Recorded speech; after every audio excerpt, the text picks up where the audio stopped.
Ça, c'est la décision de la Cour. Nous nous inclinons. Mais il n'y a pas que cette action. Il y a d'autres actions qui pourraient peut-être, avec des témoignages et même des preuves, démontrer que monsieur est étranger. Nous sommes satisfaits parce que le droit a été dit. Pour le camp de l'ancien président congolais Joseph Kabila, il n'y avait aucune preuve de culpabilité. Ce verdict était dit le même jour qu'on saisissait les Sénats pour la levée de l'immunité de Kabila. Ils avaient déjà dans la poche ce verdict d'aujourd'hui. Ça ne nous étonne pas. Kabila doit prendre la gravité de la question et de montrer à travers le monde et que la justice est instrumentalisée ici, en saisissant d'autres instances impartiales pour démontrer que le vrai complice de cette rébellion, c'est les pouvoirs en place. L'immunité parlementaire de Joseph Kabila en tant que sénateur à vie a été levée fin mai. L'ancien président a été jugé par contumace. Il ne peut faire appel contre cette décision. Le régime de Tshisekedi vient de franchir la ligne rouge. Condamner Joseph Kabila à mort sans procès, sans défense, sans justice, c'est plus qu'un scandale. C'est un assassinat judiciaire. Ça, ce n'est pas la démocratie. C'est la dictature qui s'installe sous nos yeux. On est en train d'assister à la dictature qui s'impose et s'installe dans notre pays.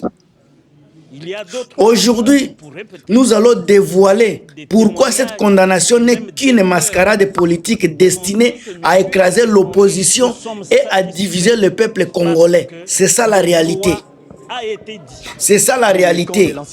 Aujourd'hui, je vais dévoiler le pourquoi de cette condamnation qui n'est qu'une mascarade politique destinée à écraser l'opposition et à diviser encore une fois le peuple congolais.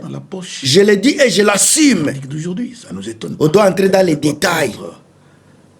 Mais avant d'y entrer, merci encore une fois à tous ceux qui sont là pour moi, vous qui partagez, vous qui commentez à mes vidéos. Je vous suis vraiment encore très reconnaissant. Je sais que ça fait mal.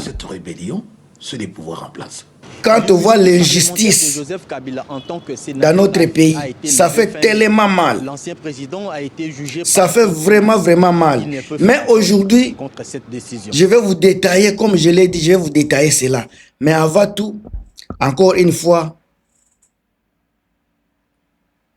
merci na Guy Mananga, Pichu Luzibu, Frank Sandwe,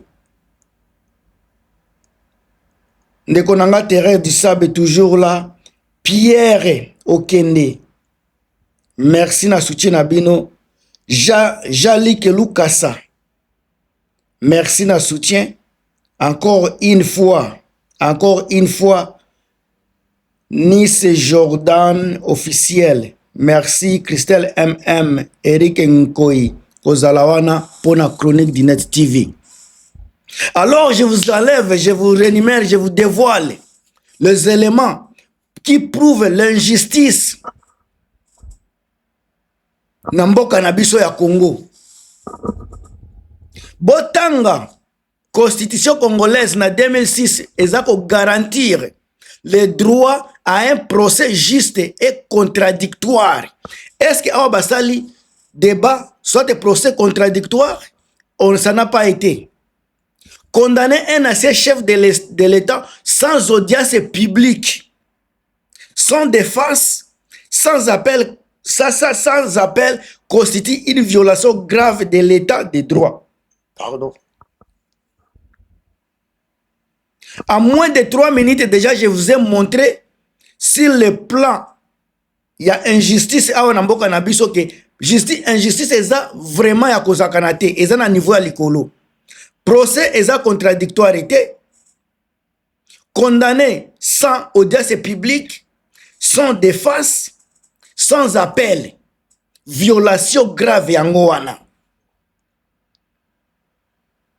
Ceci montre et prouve pire et simple que la justice est instrumentalisée par le pouvoir de Tshisekedi. C'est instrumentalisé juste avec le peu de mots. Radio France V4 balobi yango ba chaîne belle baza koloba makambo botika la jamais ko salema, mais quand même ça se passe au Congo, un pays qui est censé être démocratique. Tozana violation des droits fondamentaux. Droits fondamentaux. Il y a les gens qui comprennent de quoi je parle. Le pacte international relatif aux droits civils et politiques ratifié par la RDC interdit les condamnations arbitraires. Mais aujourd'hui, c'est que des condamnations arbitraires. Déjà, aza libanda, il y a des droits fondamentaux. L'exécution sans procès est assimilable à un assassinat politique déguisé en justice. Tshisekedi, à cautionner cela, prouverait qu'il n'est pas différent des régimes autoritaires qu'il dénonçait. Yem tazale koloba makambua ya baki dictature, yemoko azako sala yango, yemoko azako appliquer dictature, o yemoko azala ko dénoncer lobby. Mes chers amis, le pays va mal. Même ba avocat, ba pesi ba 2 millions, baza incapable ya ko maintenir ba vérité ya ko travailler selon constitution na biso. Bango tu bazo kende nzela, bazo kende libanda. Alors aussi quand Tshisekedi ferme les yeux sur les scandales de corruption et de détournement de son propre camp, on a les problèmes des affaires de Yabanani Yaba proche naye, Denis Nyakeru, on a les détournements à la présidence, Ezalaki, IGF Bimisaki, dette publique mal utilisée. Mais il choisit Kabila comme cible pour détourner l'attention du peuple et de donner l'image d'un redresseur alors qu'il protège ses alliés. Cette justice à 2 vitesses démontre une haine politique et non une recherche de vérité. Point barre, point barre, point barre. Il n'y a aucune autre chose. Bajalelo ya Tshisekedi, bakoloba makambo yote. Baluba na bango ba mubenga bakalonji bakoloba makambo yote bango bakoloba c'est vrai. Bon le kasika na ba étape réelle, étape juridique bango ba yebi yangote. Ba voler sur les réseaux sociaux bakalonji ba muti basoki banani mubenga. Ce sont des youtubeurs bazako vivre sur YouTube bango basenga kambongo na ba chaîne bazako senga ba otine bango ba $20. Ce sont des voleurs. Tango e komi ba vérité à koloba bazen capable à kolobango parce que ils sont des profiteurs des réseaux sociaux. Botuna bango, est-ce que ba scandale ya corruption, na ba détournement, ya nakati ya propre, nakati ya kaya Tshisekedi, eza trahison te? Est-ce que yango eza trahison te? Mais ya Tshisekedi, ya Joseph Kabila nde bazotala. Ya Matata Ponyo batali. Nicolas Kazade bazosa yemoko alobi bazako jouir trahison ya ndenge wana, mais baza libre balandelaka bango te. Alors awa tokomi na danger pour la réconciliation nationale. Bolinga yango te, toza na danger réconciliation nationale. Mboka ezokende na ko se diviser de plus à plus. Bolinga yango te, vérité yango wana. Botala ba danger ya réconciliation nationale. Le pays qui a besoin d'unité face à la guerre tozoloba ya ba M23, tozoloba ba ingérence soki internationale étrangère, tozoloba ba insécurité.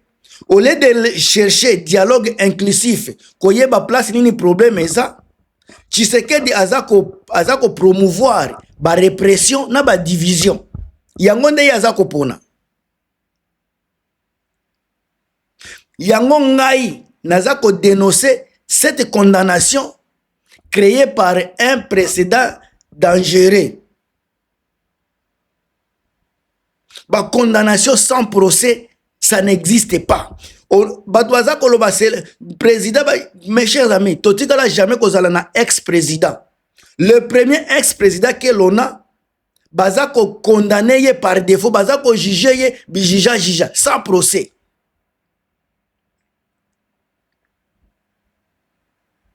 toza koboma unité nationale, toza koboma cohésion nationale. O naza koloba te, naza loba yango. To komi na perte ya crédibilité internationale. Ba partenaires internationaux qui soutiennent RDC demandent toujours la démocratie et l'état de droit. En cautionnant une condamnation expéditive, Tshisekedi prouve son incapacité à respecter ses engagements.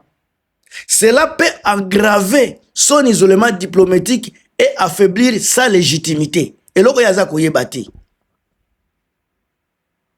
Et loko bazo sala na Joseph Kabila Kabange, ce n'est pas un jugement, mais c'est un assassinat judiciaire. Point barre. Faut que l'Obama Kamunenge eza. C'est une injustice qui démontre que Tshisekedi gouverne par la peur et non par la loi. Azako Banga. Il ne combat pas l'impunité, mais il cherche à effacer un rival politique. Pendant que l'impunité est belé sikaza.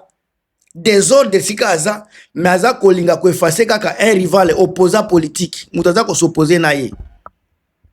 Ba décision ya boye. Ezako fragiliser l'état des droits. Ezako diviser peuple. Biloka boye ezako fragiliser. Ezako diviser. Na entourage ya Tshisekedi, bokuta makambu nyonso ba miyibi. Ba miyibi. Ba détourneur.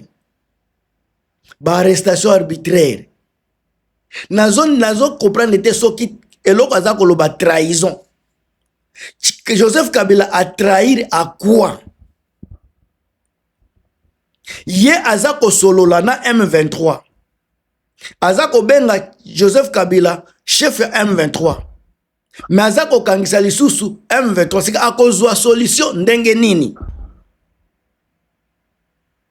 Pona chite à lobby, il faut un mandat international, il faut pas kangaye.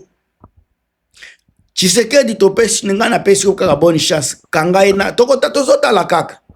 Oza pe na ba moyen, oza na ba moyen. Na ebite soki okokene na Goma ko kangaye.